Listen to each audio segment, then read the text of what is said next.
who's here today? Yeah, magandang gabigi, super kaligayahan, super kalipay, Bisaya Tagalog, halo, what's up? Mas Pinoy siya sa atin. Oo. Magtatagalog na nga ako. Ikaw na lang. Just say, salig lang, magtiwala ka lang, salig lang, Bisaya, salig lang. Salik lang? Trust me, salig lang.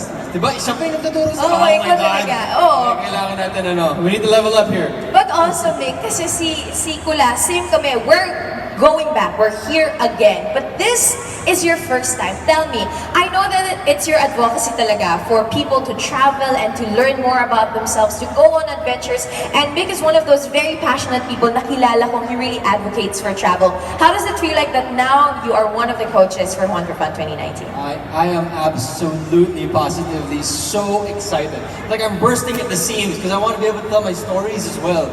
Because they were briefing me about this One for Fun campaign, and it's on its 8th year, and being able to share my stories to the 5 groups of travelers who are going to be going on this campaign, it's just so, it's so fulfilling for me.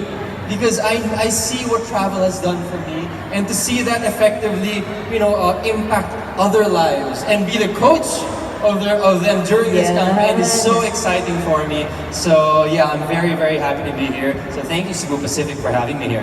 They both have great stories to share. So I think one of the reasons also that would be great for you to sign up and join us for this year is to actually get these stories out of these great travelers, di ba? Pero kayo, ikaw Kulas naman. You've been traveling a lot. You've been here in the Philippines for how many years now? Almost six years, right? How accessible do you think is it now traveling for the youth? How accessible do you think? Yeah, it's like, I remember my first ever big trip was back in 2007, and that was before this whole social media generation. And first and foremost, when you want to go travel, you get all these barriers, right? And I remember even back then, you think like, oh, I want to go somewhere, but then you get nervous because is it safe? Is it okay? But nowadays, you just see everybody else's posts, so you can read about places so easily online. You're like, oh, that's easy to go. And then, of course, you gotta hand it to Cebu back. You guys brought down the flights. You've connected the whole country. It's so easy now. You can afford to go anywhere, literally anywhere. So it's really, really easy, really dope, really cool. Oh, sorry. What is the question? I was listening to him. I was like so engrossed with what Kulas was saying. Accessibility. How accessible is it now? I'm listening. I like his stories as well. Okay. We all share great stories. Joyce is a great storyteller as well. Accessibility. Actually, I was just explaining a while ago how back in 2011 I had written something for a newspaper. I had written a piece for the newspaper, and I was promoting travel within the Philippines simply because it had become so easy. And the point of reference for that accessibility is actually Cebu Pacific. Because Cebu Pacific was so active in terms of opening up new routes all over the Philippines. And for me, travel has been a channel for myself to grow up, as a person, with the people whom I travel with. So in terms of accessibility, it's just increasing exponentially, and it has increased exponentially. So it's been amazing. And as Kulas mentioned earlier, I think with social media now, people are even more encouraged to actually go out of their comfort zones, go out of wherever they're based in, and actually go on adventures. And I think that's what Cebu Pacific is all about, connecting people and connecting them to destinations and places that you never thought you'd be in. I personally have been traveling a lot for work and for pleasure, but I think I've never really learned so much about myself until I would be in odd places. You're in odd places, you're either learning a new dialect, you're trying a new dish, you're on the top of the mountain, you're down below, you're scuba diving. Dun mo makikilala mo yung sarili mo, di ba? Tama ba? I have a story. Can I tell a story? Okay, I'm gonna start this right now. Just one super quick story. I hope this is quick. Alright. It's never quick with me, but we'll try. Okay, one realization, probably one of the most important realizations I have when it comes to traveling, and I'm inviting everyone here to travel, okay, up there, second, third floor, simply because of this, okay? As an individual, what do you want in life? You want to hopefully grow and keep growing, keep becoming a better person. And what happens when you're traveling? Okay, you have your comfort zone, Metro Manila or wherever you're from. But once you travel, you put yourself in an uncomfortable position. You put yourself outside that comfort zone. And what do you have to do? You have to adjust, you have to expand, you have to grow. So traveling forces you to grow and forces you to get to know yourself in ways you would have never imagined which is why I think traveling is amazing. So that's where my story ends. Palakpakan naman po natin Mikael Daez, everybody. So I would like to invite everyone to travel. I like being here. No, that's true. You stretch yourself out in ways you never thought would be possible. And the great thing about this One for Fun is you'll be traveling with friends, right? So before, in the past few years, Kulas and I, we've seen group of friends really just grow their bonds, right?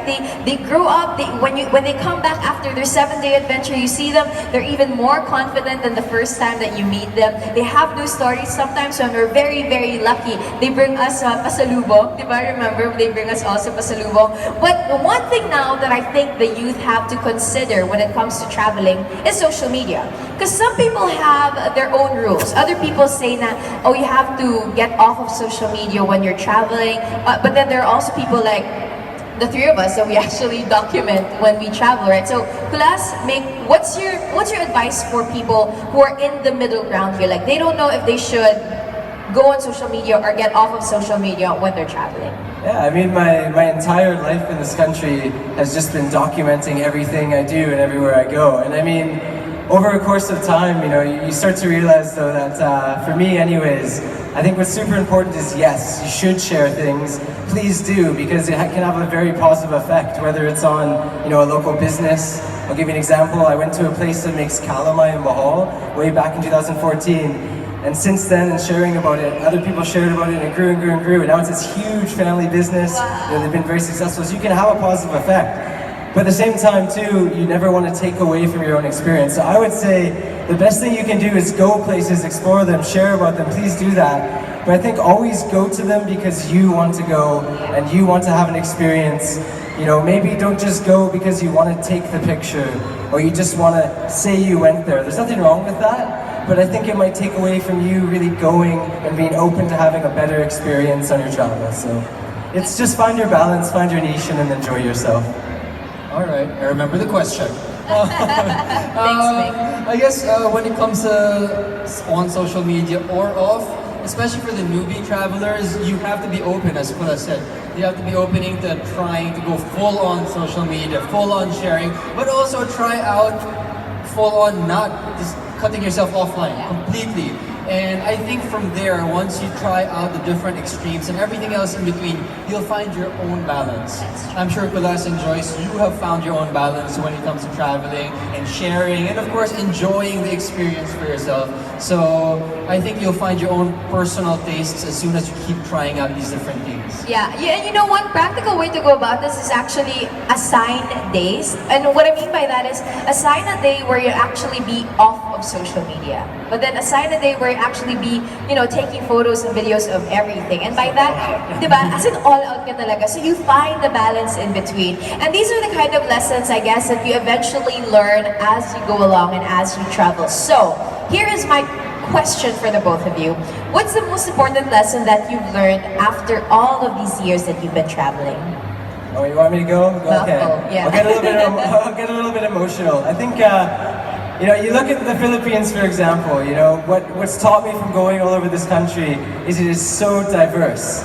Okay, I mean, you go to Iloilo, they speak Hiligaynon, they eat La Paz Bachoy. You go to Samar, they speak Waray, they'll eat delicious maroon. You go up to Batanes and you realize you eat bayad, and there's Pasco. Everywhere you go, there's so much diversity.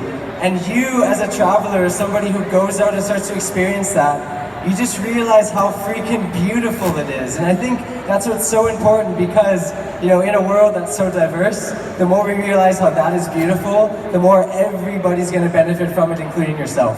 So I think that's the most important thing. Go travel and realize that diversity is beautiful, and you'll soon find out in the Philippines it's 100 countries in one. So you won't even need to leave the country. You can just stay here your whole life and travel. It's true. Yeah, for me, wow, I had actually answered that with my first story. Yeah. So I will just get back to that and summarize it again. That for me, life traveling has been all about me growing up as a person and discovering myself and discovering the people who I would travel with, usually the people whom I love. So being able to widen your perspective on life, growing up to be a happier person, I think these are the things that travel has personally brought to me. And that I would like to invite everyone to try and experience as well because it really is eye-opening. I personally agree with both of what they said. And also, I'd like to add, at the end of the day, we can't really help other people or, teach other people or bring awareness to other people if we haven't done that for ourselves first. And I think personally, that's what travel does. It teaches you a lot, not just about who you are, but about the things that are going on around you, the places that's there to explore, and the experiences that's there for you to have. And once you have that, as an individual, it's easier to actually share it to the world. And at the end of the day, the most important thing we can do is really share these experiences, right? So, we've got those questions down the drain already, but now we have quick fire questions for our coaches. Quick fire. Okay, game.